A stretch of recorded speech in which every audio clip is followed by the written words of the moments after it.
Dr. Randa is a Randa is a clinical psychologist, and she does much within this area of digital things, and we have a handout for you at the end. She's also the president of the Orthodox Christian Association of Medicine and Psychology, Ocampa. Yes. And if you don't know what Ocampa is, it's a very powerful group of people, both of scientists, theologians, and mental health professionals who come together to really discuss how they can really facilitate the healthiness of us in our parishes and also throughout the world. So they advise the Assembly of Bishops, they advise their own bishops, and it's a very, very, very important organization and ministry. Father Dramas is originally from Canada. Don't hold that against him. It's our neighbor up north from the Ukrainian Orthodox Church. He has several degrees, and his last degree was a Master of Theology at Holy Cross Seminary. And he's also a person who people go to help them understand how they could leverage technology to further and improve the ministries of their parishes and to reach people. So without further ado, the format is we're going to have our presenters present, and then I'm going to have some questions for them, and then we'll open up for questions also. So it'll be a dialogue between us and everybody. Is that right? Mm-hmm. So we agreed to? That is what we agreed to. Okay, so who wants to go first? Yeah. Okay. So when Dr. Anderson and I agreed to do this, and then we got on Zoom and talked a bit about what we wanted to do, we thought that rather than just I present, she presents, any questions? Oh no, sorry, what questions do you have? I learned that from Father Stephen. That we would make this a bit more like a dialogue. And I have to say, I have to give a byline to Kenny Scott, because I was inspired. I did a thing with Kenny on Zoom a couple of months ago now, where we used this format, and it was really very good. So you inspired me this, so thank you. And rather than just us speaking, we will, Father, and thank you, Father Peter, for agreeing to facilitate. So there'll be some questions. One of us will respond. The other will have some time to comment. And then also there'll be time for opening it up to the floor as well for comments. And we've divided the general topic of technology into 3 subtopics. Dr. Anderson, you want to unpack that? I will. Good morning. I am so excited to be with all of you here today. In addition to my role at Ocamper, thank you, Father Peter, for mentioning that, I'm also host of an Ancient Faith Radio podcast that is sponsored by the Crossroad Institute, which hopefully many of you are familiar with, and it's called Digital Discernment. So I have really fully immersed into this topic of how technology is impacting us, the good, the bad, the ugly. So as Father Andrew and I brainstormed, we realized there are sort of 3 areas where we can address this conversation.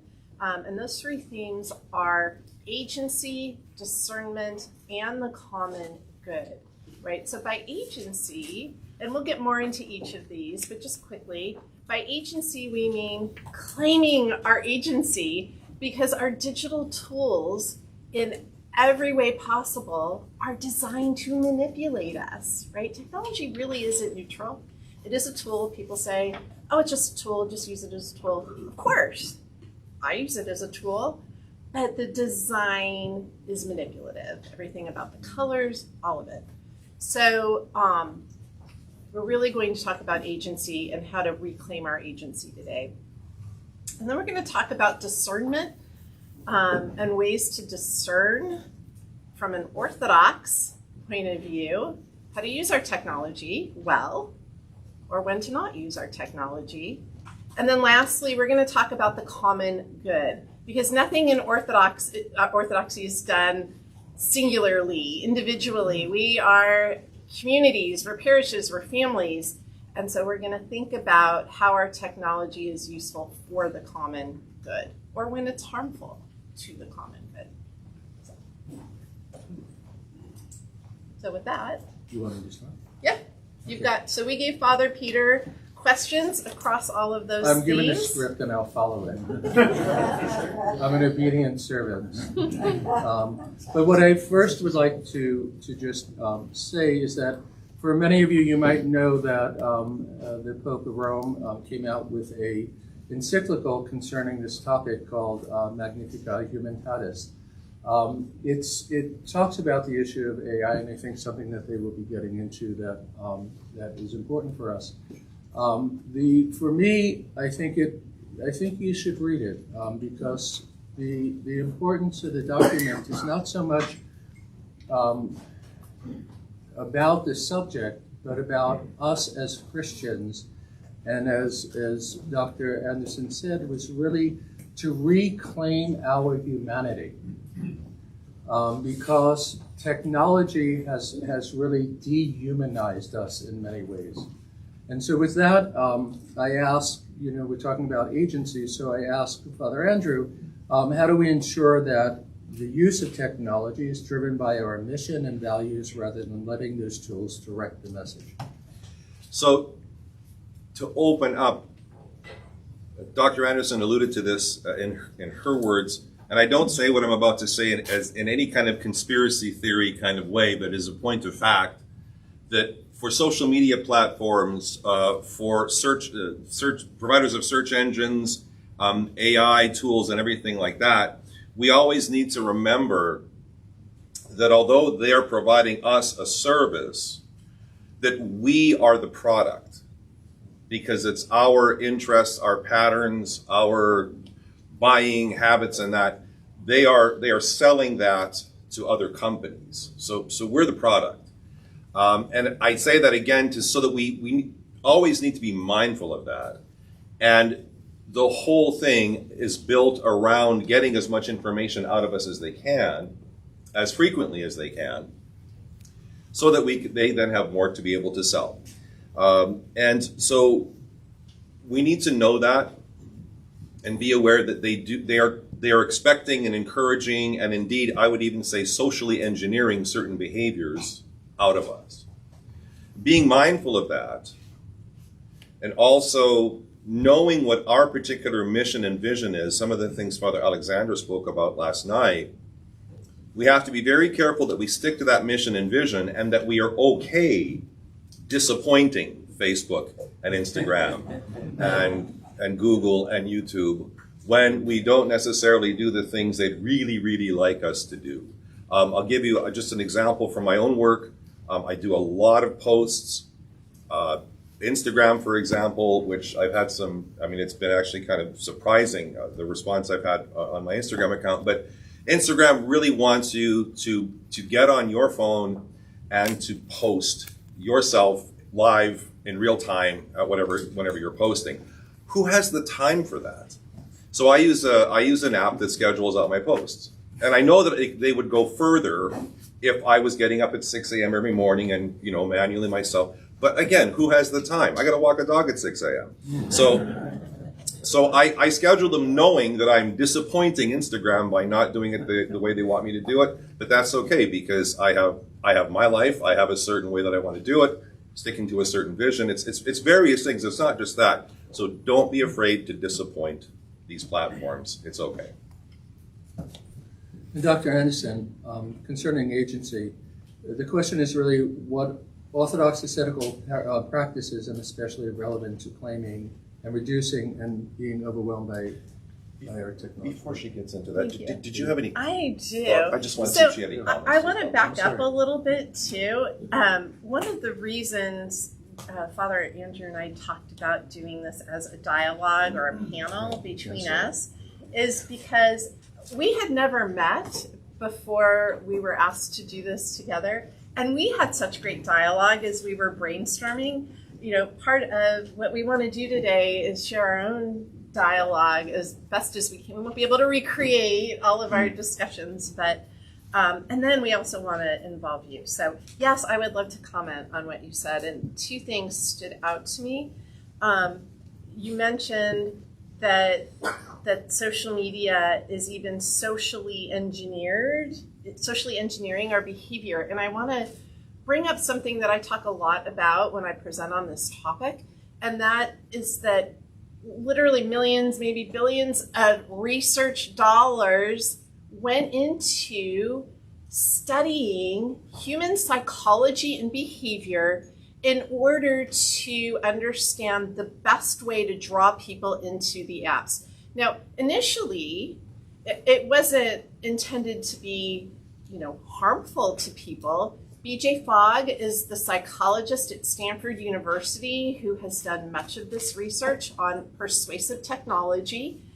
And initially he thought, well, if we really understand how humans can interact with their computers, then we can do good things. We can improve education and health and wellness. But what came of that is, by understanding what draws people in, the tech companies realized we're a commodity now. Our time is the commodity. So it's really important, and I tell this to parents often also, your kid isn't being disobedient necessarily when he won't get off the video game. He's been drawn in the same way we're all drawn in by design. So social engineering, behavioral modification, persuasive technology, whatever you want to call it, understand money went into this and we have to reclaim our time. So that was the first thing. Can I say one more quick thing? You could say anything you want. I know, I'm watching the clock. I'm on my way to I was told we have to shave 7 minutes. Don't worry about it. And as you'll see, I'm this I'm in charge, not this you. is my favorite topic. Okay.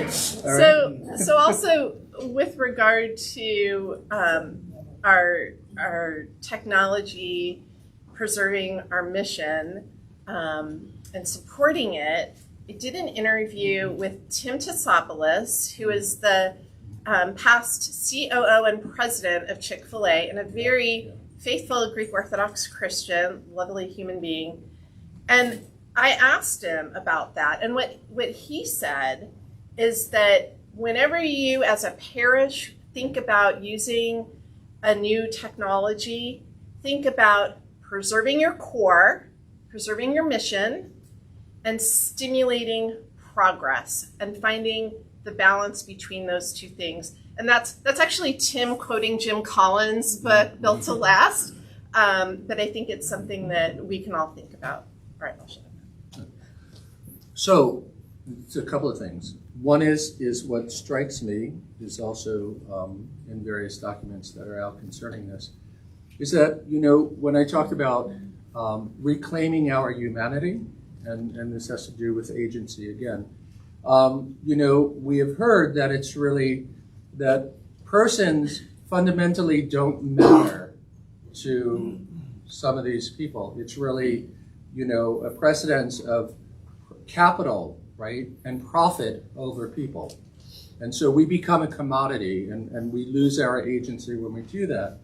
And I think it's important that in the read-aheads that we were given two documents, one that was written by His Eminence Metropolitan Saba, and the other that was written by and produced by Metropolitan Tikhon of the Orthodox Church. And it's interesting in Saba's, which I think is important for us to understand, the Church doesn't say that technology is evil, that the device itself is not evil, but it's when we lose our humanity and our agency.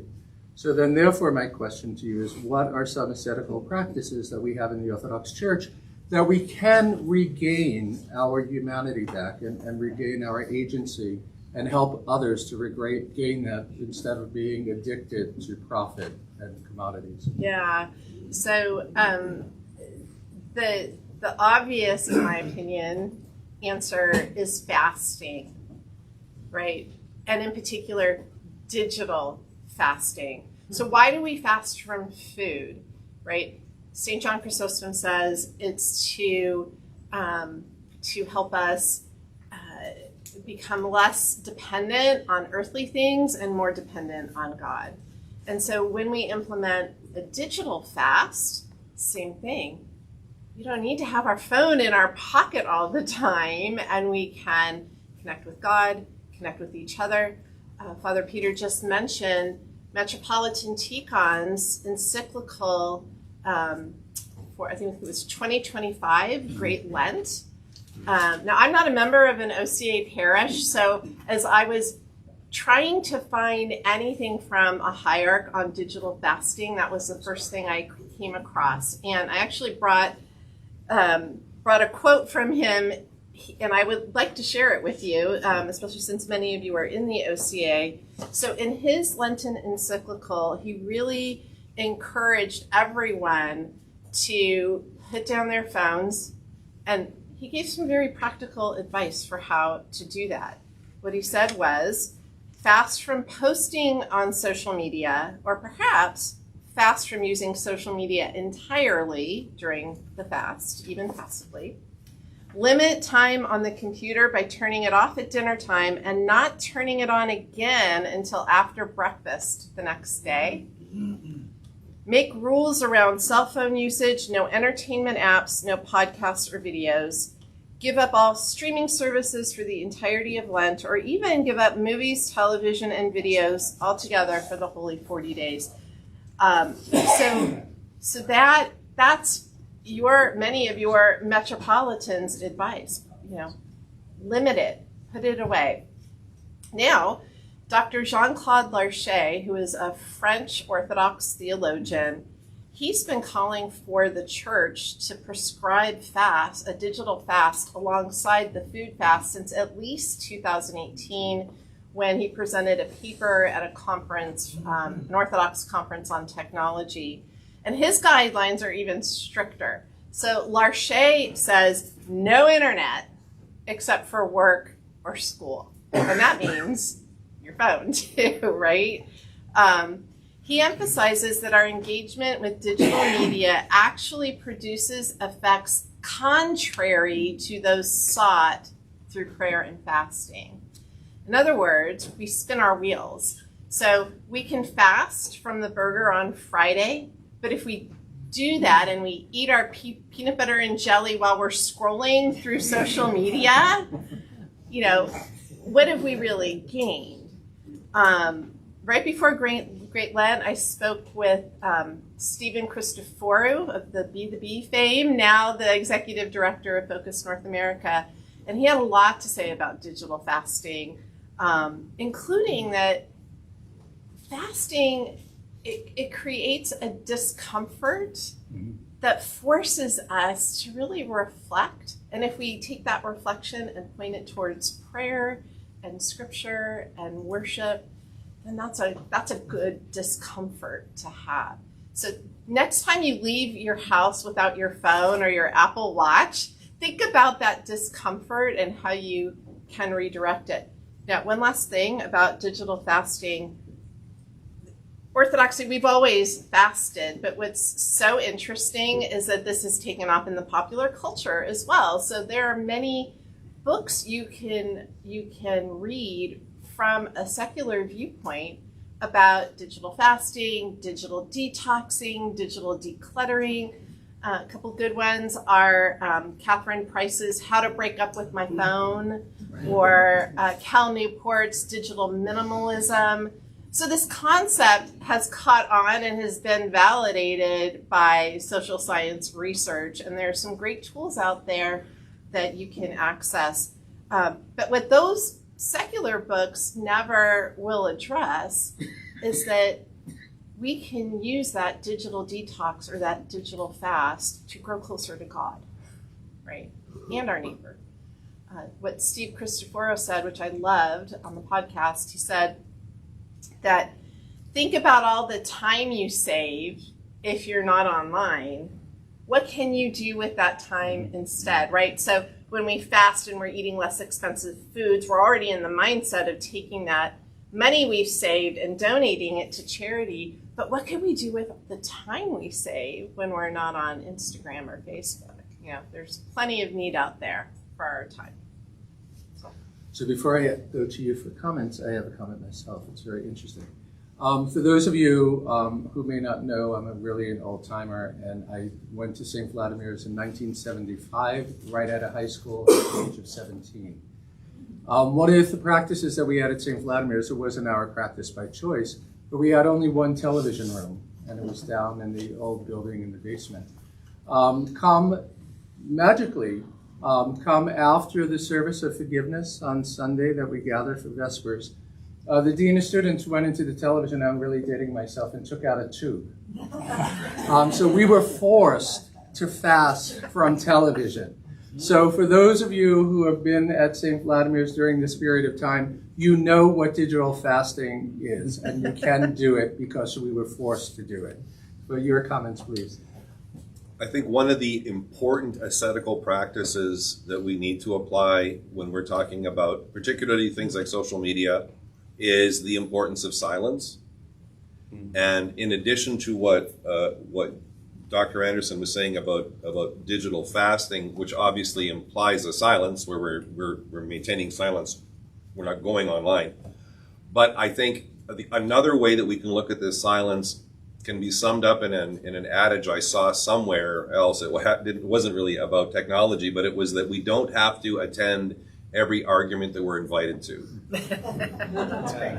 And, just because, again, part of what the algorithms and part of just how we are socially engineered is, somebody says something and we just really want to correct them. There's this really interesting guy. He does this thing, powerful websites you should know, and it's just got all these. And every time he does one, he makes a mistake. He intentionally makes a mistake in it. So he's talking about a song, and he says, like this song, Africa by Toto, and he does it because there are people who are going to go, it's Africa by Toto, and by doing that, by making the comment, he's now telling the algorithm this is really interesting, and so it pushes it further. Right. So please don't do that. Don't do that with Orthodox stuff, please. But the point being that you see that comment, you see something, and you want to make the comment, you want to get into the debate, you want to get into that long, where you're writing 3-paragraph, don't do it. Just practice silence. We don't have to do that. Because more often than not, it doesn't help because the person's really not listening. They're just wanting to get into the, mental gymnastics. So practicing silence, and particularly when it comes to commenting, really ask yourself, do I really need to say that? Is it really positive? Is it really helpful? And if not, hands off the keys. Could I give you my wife's telephone number so you can tell her that I'm practicing silence when she says, why are you not talking to me? I'm going to remain silent on that one. Well, I don't know, is she texting you or messaging you? No, Or she's sitting, at the she's sitting next to me while I'm trying to meditate. Okay, so we've heard a lot about this question of agency. I'd like to open it up to the floor to have questions. Mr. Novak? So, sorry, there's a lot floating around in my head. So let's just say when Facebook came out, people had to make a decision. Do I jump into the water or do I stay out of it? My family, our family, we stayed out of it because we kind of thought as Orthodox Christians to be humble, to be, help others. It doesn't help for us to say, hey, look at Bobby's new shoes that he's wearing to go to, the grave. Mm-hmm. This then led basically to an abstinence of literally all social media besides LinkedIn that I use for business.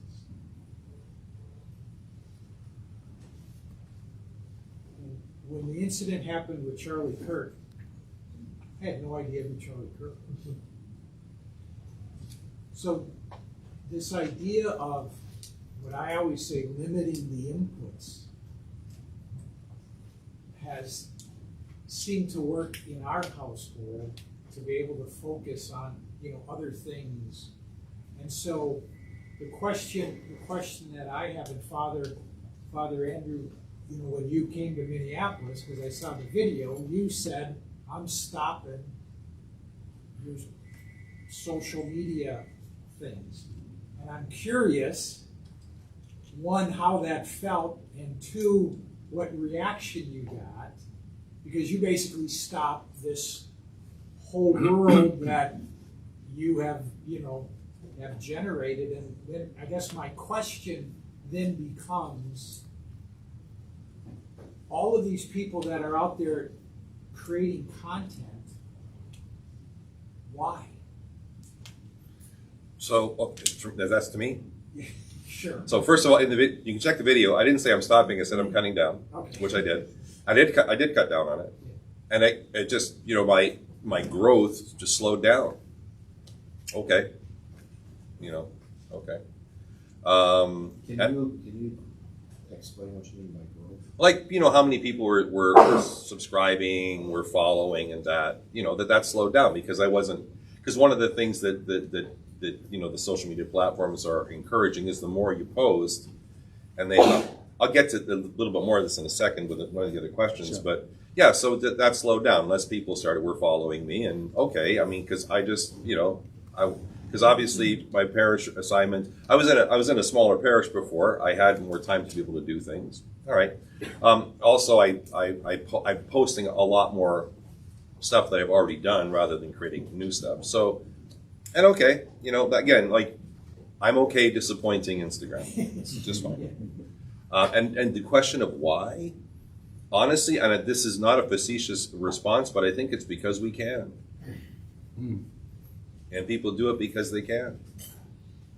And, you know, and it's one of those, okay, so just because we can, right, it doesn't mean we should. And, you know, I honestly, I meet young people, you know, who come and they say, I'm not on social media. And I say, it's better that way. Like, honestly, it is better to be off of it. And it's a reminder of St. Paul also. He says there's many things that we can do, but there are few things that we may do. And that's the advice that my ordaining bishop gave me. He said, Father Peter, you're a priest now. There's many things you can do, but you need to know the things that you may do. Go ahead. Wonder if you could speak towards agency with children, especially considering that schools are now pushing this type of, I mean, you said that like the initial idea was we would increase, you know, educational engagement with children. And so I found in my own house, it's very hard to keep the kids off the computer because literally everything that their school assigns them to do pushes them into this digital media world. So how do we encourage agency when we cannot have them pull back from their own education? Yeah, so much to say there. Good question. Very good question. I work with children. I pared down my practice, but I work with children and adolescents also. And in order not to take an hour, which your excellent question deserves, an hour-long response, I will say a couple of quick things, I think. Read The Anxious Generation by Jonathan Haidt, if you have not already, or watch any of his YouTube videos. He is a social psychologist out of NYU who really has started to turn the tide, including advocating for no phones in schools. And I think the next step will be no Chromebooks in schools.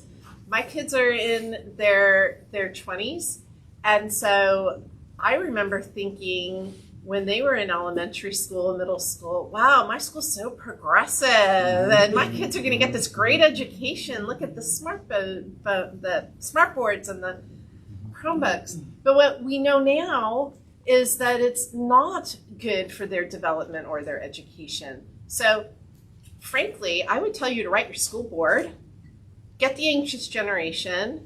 You will be then, there's a whole chapter on what schools can do and what parents can do. And he talks about being an advocate. And we'll talk a little bit more about advocacy then. But beyond that, with what you're dealing with now, make sure that computer is not in a bedroom. Make sure it's out in the open where everyone can see it. And be sure to know what they're doing when they're online, because it's very easy. As you probably know yourself, you go to Google something and then Google shows you 10 things you ought to read instead. Well, you know, that's true for kids too. So yeah, and then have conversations with your kids about how, yes, you can use this as a tool to learn, but it's really not great for your developing brain. Yeah. Does that begin to answer your question at least? Yeah. Okay, so what I want to do is, because we have time and we're good times tonight. Hold the questions and then I want to be able to move into discernment. Okay, so we heard about agency and hold that, and I think it's very important that the push is that we have to take charge. So we cannot be a victim. We have to be an advocate, and even for our children, and to really get involved and to really stand up for what is right and to regain our humanity as we've been talking about. So now we talk about discernment, and discernment is something that we talk about in the church very often, oh, I need discernment. But what I really would like to ask both of you is really explain the understanding of discernment beyond the popular definition of choosing between right and wrong. Because oftentimes that's what, right, it's a choice. We need to discern choice. But I think it's more that we have to discern our phronema, our way of living. So if you could comment on that. You go first. You want me first? I went first last time. Okay, all right. So, not to keep harping on the podcast, but we chose the title Digital Discernment, honestly, initially, because it sounded pithy and orthodox. But then, as I really started reading about what discernment means from an Orthodox viewpoint, I realized, wow, we really landed exactly where we needed to be. And not because, as Father Peter said, discernment is choosing between right and wrong. Orthodoxy gives us a much deeper and challenging view of discernment, in that, according to St. John of the Ladder, discernment is the solid understanding of the will of God in all times, in all places, and in all things. It's rung 26 of 30 on the ladder of divine ascent, which means you really have to be working on your virtues and vices before you even get there, okay?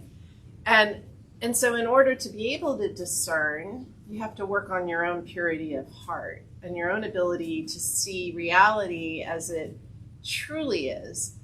I think you're going to talk a bit about the how, but what I'll say quickly is that it's another one of those things that is not done alone, right? It's done with a spiritual father, with in community, and it's done through the ascetical life. That doesn't happen online very well, right? When was the last time you felt pure? You felt the purity of heart reading somebody's Facebook post. Maybe unless it's Father Paul's sermons, which are really good, by the way.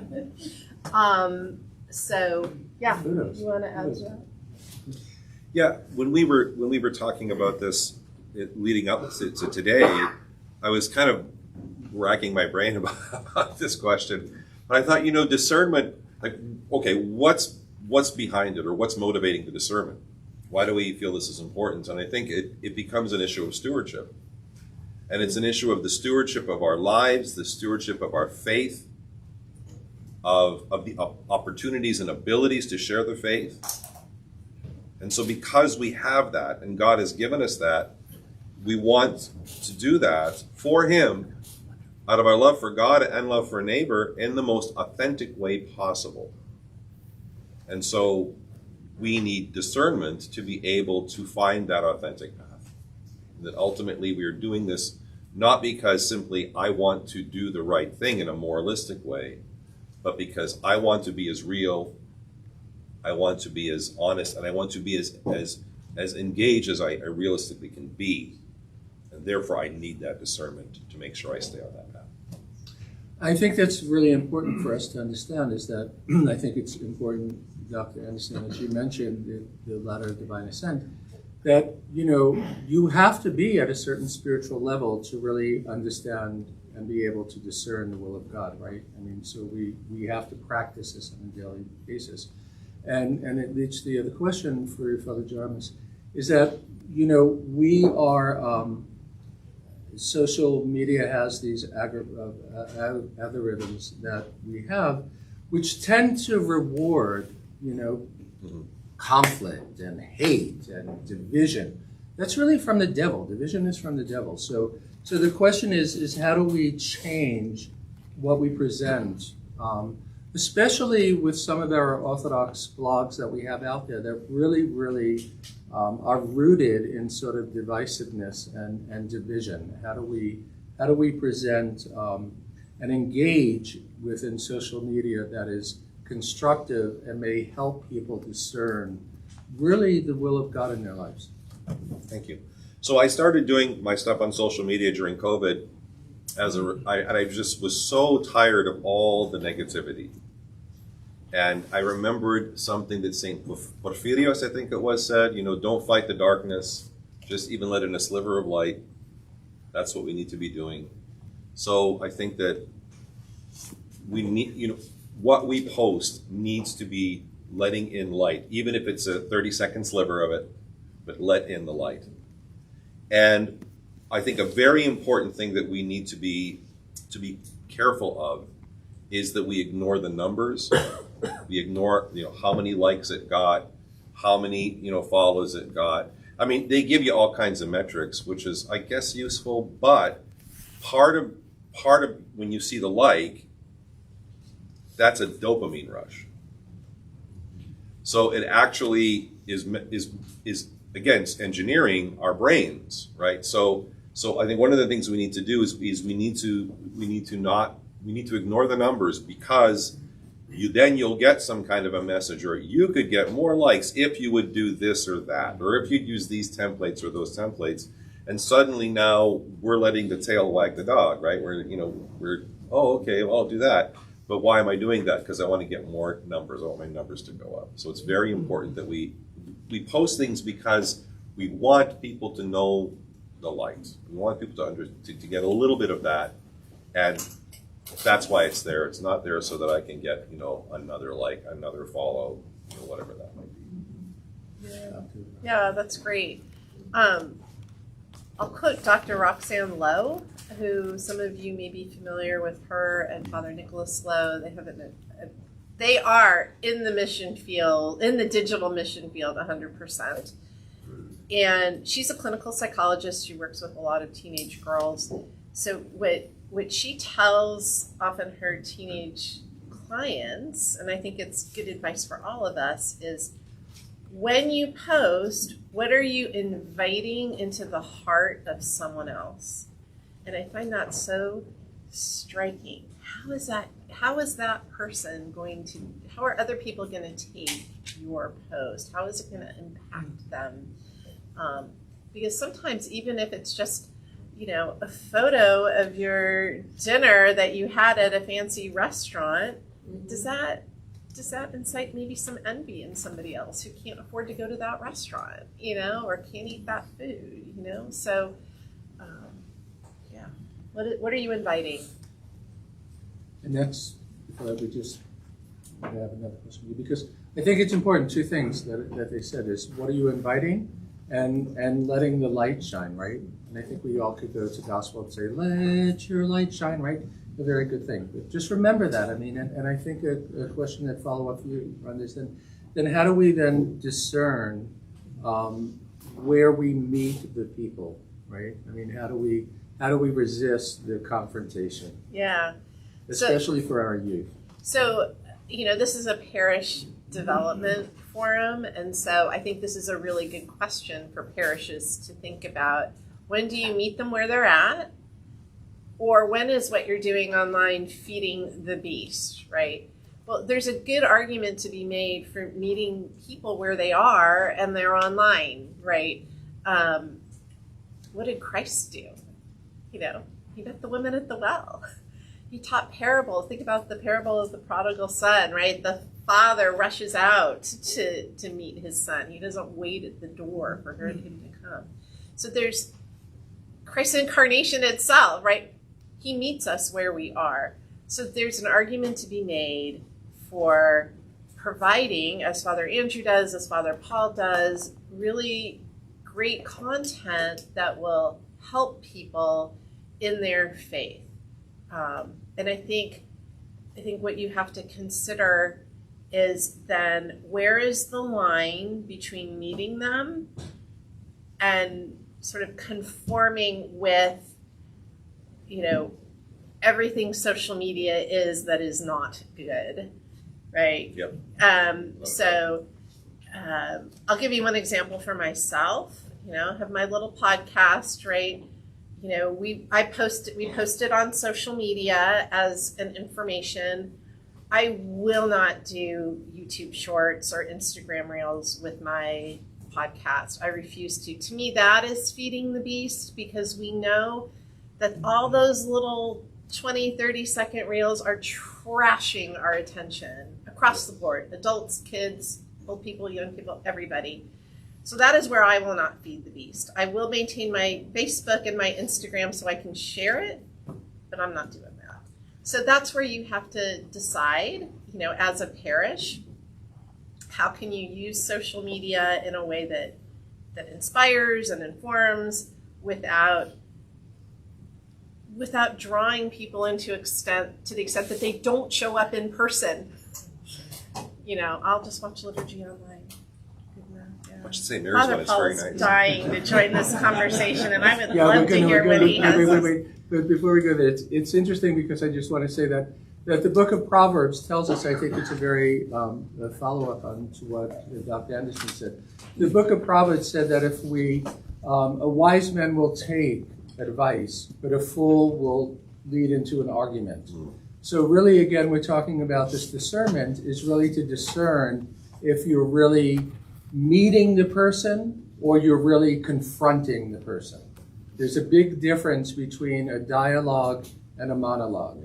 And this is unfortunately what happens on social media. It's no longer a dialogue, it's really a monologue of trying to be one up. And Father Paul, you're so patient.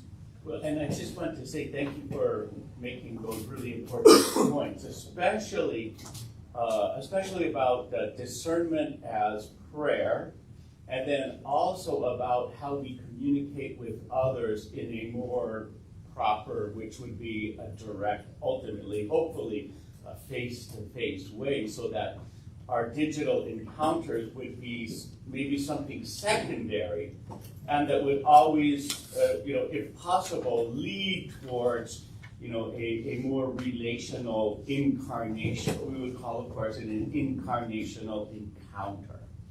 What I find with myself, and I can only speak for myself, is that I really struggle with digital social media addiction. I think we should have a digital recovery movement. There are treatment centers, actually. They're popping up. What I do is, of course, I try to say, okay, I'm going to just try this for 10 minutes. And then it's 12 minutes. and then it's 45 minutes. I'm like, wow, it's just wasted, all of this time. So I'm out in front there, and I confess that. But the other part of this discernment is what, especially about prayer and doing the will of God. And I love to say that doing God's will means doing the right thing at the right time, in the right way, and for the right reason. Mm-hmm. Yeah. Now, can we be online doing the will of God and being in prayer? Can we do this, in other words, prayerfully? For me, that's the crux of the issue. Because it seems to me, as you've already said, that the whole design of social media is to take you from yourself. So we lose ourselves in this negative way. We not only lose our agency, but we lose our minds. Because we become part of this digital machine. We're no longer incarnate or fully embodied in ourselves. So everything becomes kind of this secondary experience. And we're looking at a screen, and we're looking at a mirage. And we're no longer engaging with a reality that is a reality with a capital R. And we're no longer even fully embodied in ourselves, in the sense that we are aware of what we're doing. We're just lost into this world. So for us to be able to say, Lord, have mercy on us, help us to regain our humanity, and this piece about doing things for the glory of God and doing His will. and then trying to keep out of the machine. That being aware of kind of where we are. Am I still in myself, or is my experience with this? I think the word would be vicarious. The more vicarious our experience is online, the more we lose our own life, our own experience. And I think that's kind of really important, and I'm glad that you all have made this really important point. So thank you, and I confess, I'd like to say my name is Paul, and I'm Well, okay, we love you anyhow. So. Hi, Paul. Welcome. Welcome, Paul, to our healing panel. I'll be your sponsor, Father. Dr. Kenworthy, you had a So, I'm in one of those parishes that is experiencing huge numbers of new people coming in, Joe's parish. And I'm on the catechetical team. And we are, most of the people that are coming in are exposed to Orthodox online. Right. Right? So we have to be aware of that. And so it serves an incredible purpose. But on the other hand, a lot of the stuff that's out there and a lot of the stuff that these people are exposed to is this really polarizing, divisive, J Dyers and all this kind of stuff.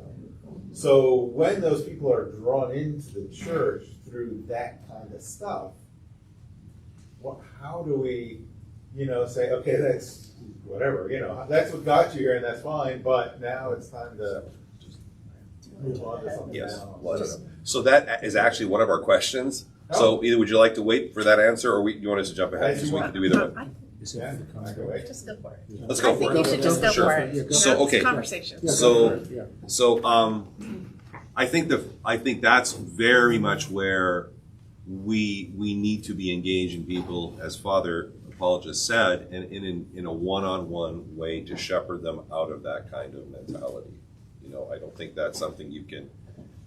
You just need to work with them and patiently kind of, because some of it is that they've just encountered this online, and it's not even like, it's information about Orthodoxy. It's not Orthodoxy, right?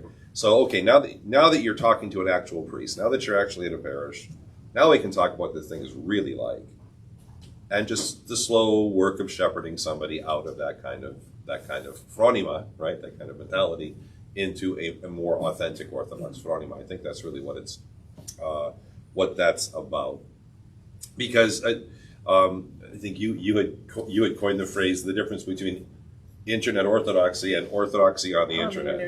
Right. Yeah, so we need to have I didn't orthodoxy. coin it. I'm quoting someone, I just don't remember who. Maybe Steve Cristoforo. I don't know. Anyway, I think orthodoxy needs to be on the internet, but we need to Yeah. avoid that internet orthodoxy. So being able to say, okay, it's almost like deprogramming. I hate to put it that way, but that kind of what it And becomes. that's discernment. Yeah, and that is discernment. And deprogramming, I think it was Father Michael Nasser I was speaking with about this. He's the director of spiritual formation at St. Vladimir Seminary.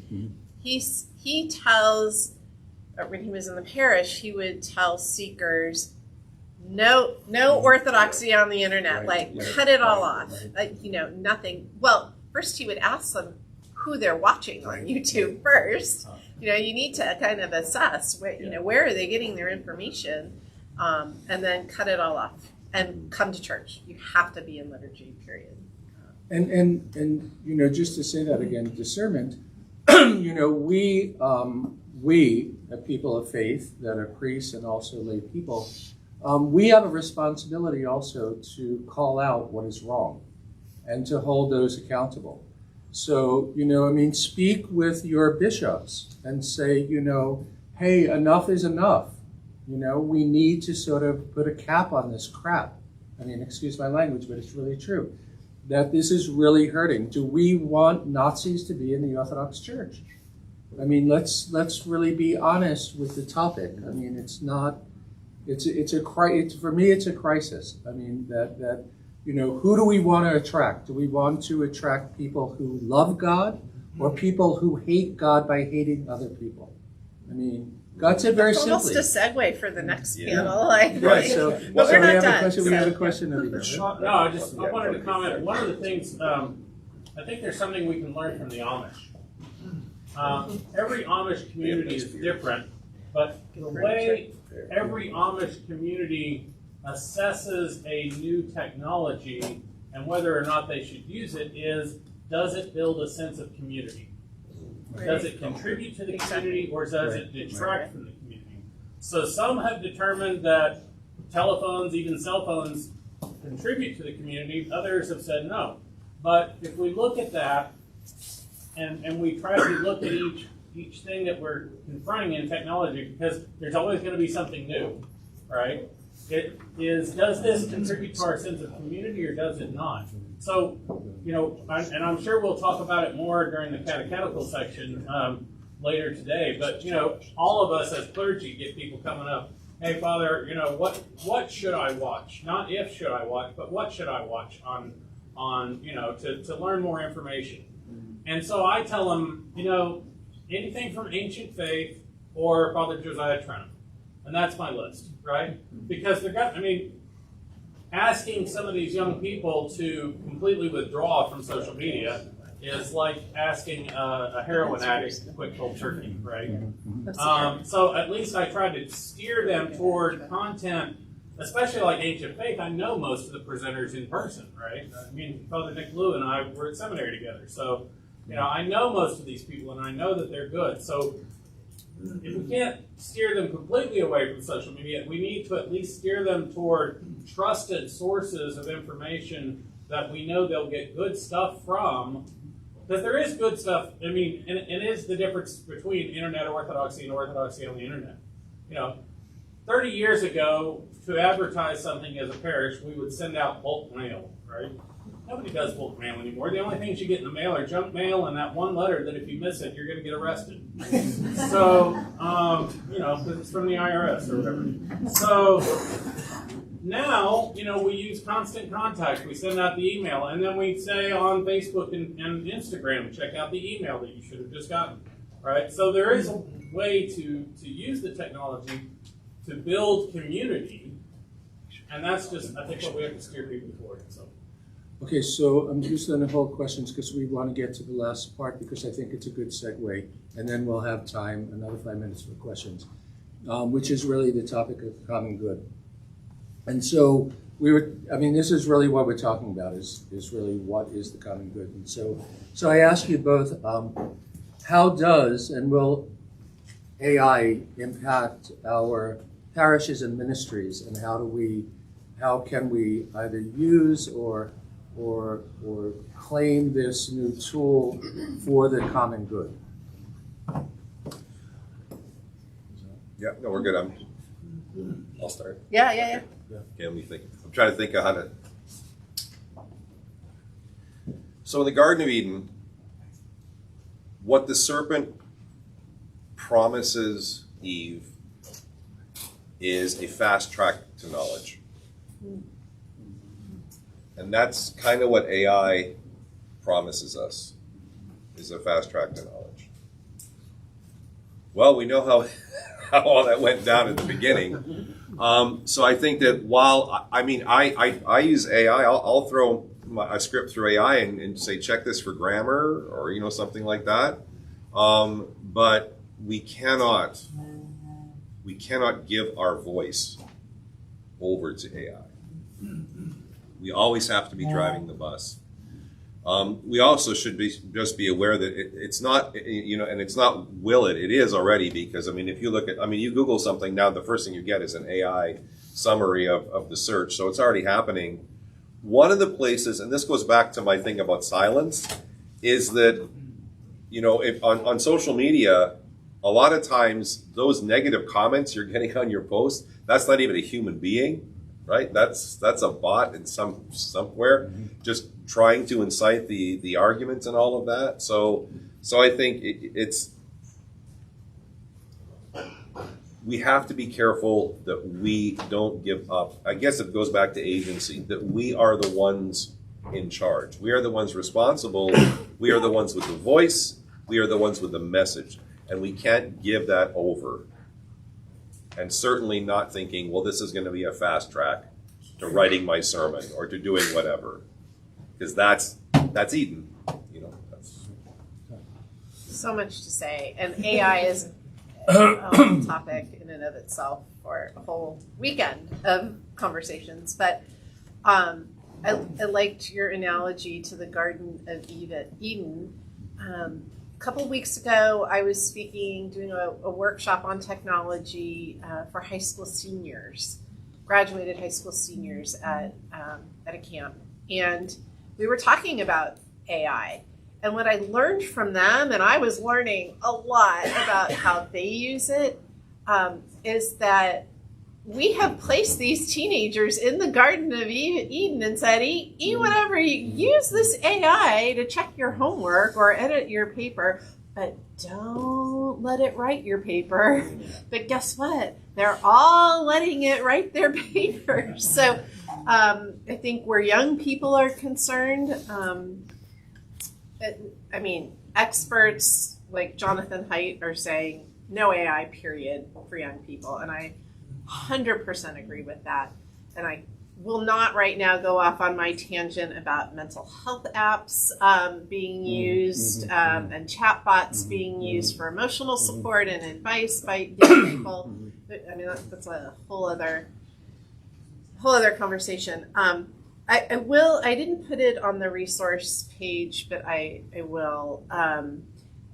Notre Dame University has established an institute for the ethical use of AI, and they have a great model that they are out there researching and developing. They call it the Delta model. So when we think about using AI, Delta stands for dignity, embodiment, love, transcendence, and agency. There's that word. And I'm not going to go into detail about it. We don't have time, but I would encourage you to look at how those Christian thought leaders are thinking about it. Dare I say, read the Pope's encyclical. I think everyone should. By the way, he uses the word discernment 34 times. I know because AI told me. And actually, I shared that with my son who edits the podcast. So he went and looked. He's like, well, Mom, yeah, it uses discernment 34 times, but 2 of those times are actually in the bibliography. And, and sometimes they say discerning. And he made that point. Because what we get from AI is not always accurate, right?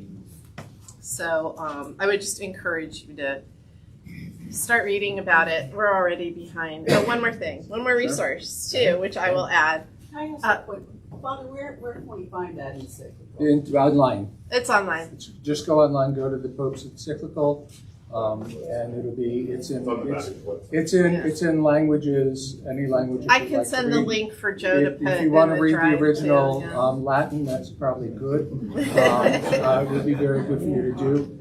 I tell you, people say it's very long, but I tell you it's not very long because I've read the whole thing on my airplane trip here. So if I could do that. It's actually not a hard read, but it is a very wise and insightful. And it's very useful for us. But I mean, so the other last session because I have quick a resource. question. Yeah, just a quick resource, which we'll give on my plane ride home from Oregon last week. There's a movie that just came out, a documentary called The AI Doc, or How I Became an Apocalyptimist. But basically, this documentary that interviews almost all of the top heads of all the AI companies, and it gives you the promises and the perils in a very honest way. I mean, he interviewed Sam Altman and the guys from Anthropic, all of them. So. And you have a resource? One resource, yes. Philippians 4:8. Whatever is good, whatever is lovely, whatever is beautiful, whatever is holy, if there's anything of good report, if there's any, meditate on these things. That's it right there. Right there. And I want to end with one more question for Dr. Anderson because I think it's important. One of the things that we do when we try to conceive of this forum is to give you something to take home. And so as priests and lay leaders of your parish, the question is what collective action that we could do within our parishes. how can we help people regain their agency? So, you mentioned Jonathan Haidt. He speaks of this collective action. And so the question is, how do we help parents and others not to feel isolated when they're trying to implement this regaining of agency and humanity, not only for themselves, but for their children? So that's the final. Absolutely. Thank you for giving me that question, because it's something I think is really important. And I think that in any parish, it doesn't have to be a small parish, we have an opportunity to implement what the church has always taught, which is, doing things together as a community. Jonathan Haidt, again, author of The Anxious Generation, he talks about the fact that no parent wants to be left out. No child wants to be left out, and no parent wants to be the bad guy. So change is not going to happen until collectively parents or communities decide together on new norms for technology use. I did it with my friends. Okay, we're not going to let our kids watch PG movies until they're certain, I would encourage parishes to start the dialogue. Watch a Jonathan Haidt YouTube video, read Metropolitan Tikhon's encyclical together. Dare I say, listen to an episode of my podcast. I have discussion questions along with each, and then collectively encourage parents to set a norm together and follow it, and maybe even develop accountability partners, right? So parents can support each other and encourage each other. This is, as Jonathan Haidt says, a collective action problem that needs a collective action solution. So I would encourage you all to start the discussion in your parishes and start working on it. And if you're a priest, please, I beg you, start talking about digital fasting so they hear it in their communities. It's bold. Don't mean to tell you what to do, but No, that's tell us what to my do. Tell us what you suggestion. do. Well, You're the Metropolitan professional. Tikhon said that first, so I feel that I can say it too. And I'm going to take a facilitator prerogative. I know Father Grierson was anxious to ask a question. You don't have a question anymore, so I'm on the next panel, so it'll just segue. you'll segue into it. Okay, so that's very good. God bless you, and thank you very much, because you saved me time, and I reclaim that time as a facilitator's sake. And I think this is I really thank you very much, and I'm very honored to have been asked to be the facilitator. Thank you for doing it. Your work is really, really important. And as a parish priest, we're confronted with many, many things that we're not equipped to do. And I appreciate the work that you're doing with the page of the Assembly of Bishops for psychological referrals. We all need to be able to have a referral list and be able to help people to get the help that they need, whether it be that they're addicted to this or addicted to something else. We need to speak about that. We need to speak about things that happen in parishes that are real. We have people who are living in real situations. We have people who are abused. We have children that are abused in our parishes. We have domestic violence. It's nice to speak about St. Phronius or whoever else who lived in a nice monastery up there, but he doesn't know what it means when you're having strife and you have a handicapped child and you're not sleeping for 3 days and your husband is off doing something and you're all alone, and what that looks like. We are a community of faith and a community founded in Jesus Christ that says to love one another.